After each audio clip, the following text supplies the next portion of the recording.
एखाद्या माणसाचे शरीर जिवंत असते, त्याचा श्वास देखील चालू असतो, त्याच्या हृदयाचे ठोके चालू असतात, पण त्याचे डोळे उघडत नाहीत आणि उघडले असले तरी ते कोणाला ओळखत नाहीत. तो माणूस कोणासोबत बोलत नाही, त्याला जगण्याची कसलीच जाणीव नसते. आणि याच अवस्थेत गेली 13 वर्ष हरीश राणा जगला. आणि आता भारताच्या सर्वोच्च न्यायालयाने पहिल्यांदाच एखाद्या माणसाला सन्मानाने मरण्याचा अधिकार दिला आहे. हे आहे भारतातील पहिले इच्छा मरण प्रकरण. इच्छा मरण म्हणजे नक्की काय, ते कसं होतं, त्या माणसाला किती दिवस लागतात, यात काय चूक आणि काय बरोबर, हे सविस्तर पाहूया या व्हिडिओच्या माध्यमातून.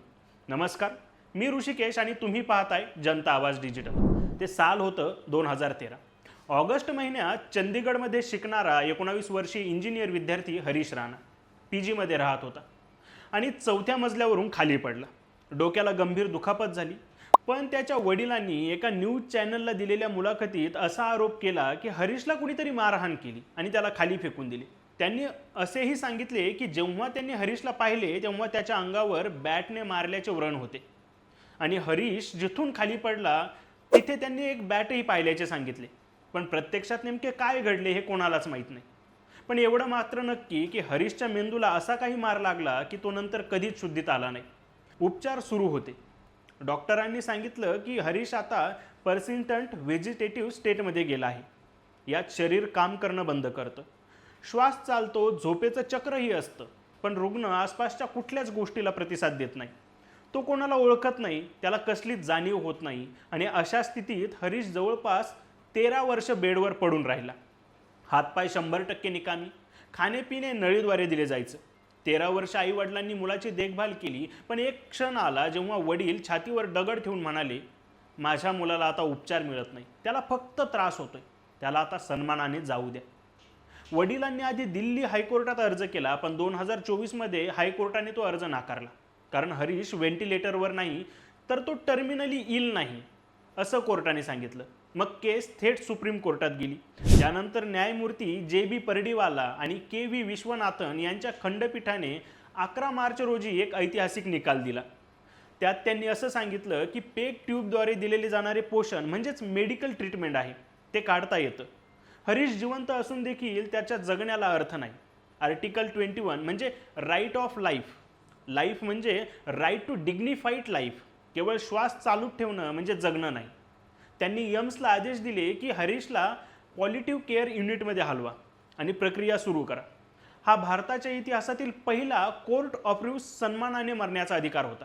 हा भारताच्या इतिहासातील पहिला कोर्ट अप्रूव्ह सन्मानाने मरण्याचा निर्णय होता. आता प्रश्न येतो, इच्छामरण म्हणजे नक्की काय होतं? तर एखादं इंजेक्शन किंवा औषधं देऊन थेट मृत्यू घडून आणणे हा भारतात बेकायदेशीर आहे. जगवत ठेवणाऱ्या उपचारांना थांबवणे, यात नैसर्गिक मृत्यू देणे हे काही अटीवर भारतात कायदेशीर आहे. पण हरीशच्या केसमध्ये हरीशच्या पोटात घातलेली ट्यूब काढली जाईल. त्यातून मिळणारे पोषण आणि पाणी बंद होईल. डॉक्टराच्या देखरेखीखाली त्याला वेदना होणार नाहीत, अस्वस्थता होणार नाही याची काळजी घेतली जाईल. जेव्हा खाण्यापिण्याचं पोषण थांबते अशा अवस्थेत रुग्ण अनेकदा शांत झोपून जातो. साधारण 2 ते 3 आठवडे म्हणजेच 14 ते 21 दिवसाचा हा काळ असतो.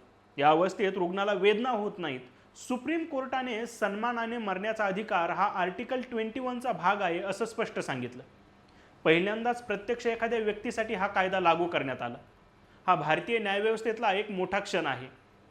हा विषय जेवढा कायदेशीर आहे तेवढाच नैतिक देखील आहे. कारण आपण एका बाजूला म्हणतो जगण्याचा अधिकार सर्वोच्च आहे, माणसाला मरण द्यायचा अधिकार कोणालाच नाही, आणि दुसऱ्या बाजूला म्हणतो जिथे जगण्याची कुठलीच शक्यता नाही तिथं फक्त त्रास आहे. तिथे जगवत ठेवणं म्हणजे माणुसकी नाही, तर सन्मानाने जगण्याचा आणि सन्मानाने मरण्याचा प्रत्येकाला अधिकार आहे. तसा तर हा वाद तात्विक आहे, पण भारतात प्रथमच कोर्टाच्या आदेशाने सन्मानाने मरण्याचा हरीश राणाचा प्रवास सुरू झाला आहे.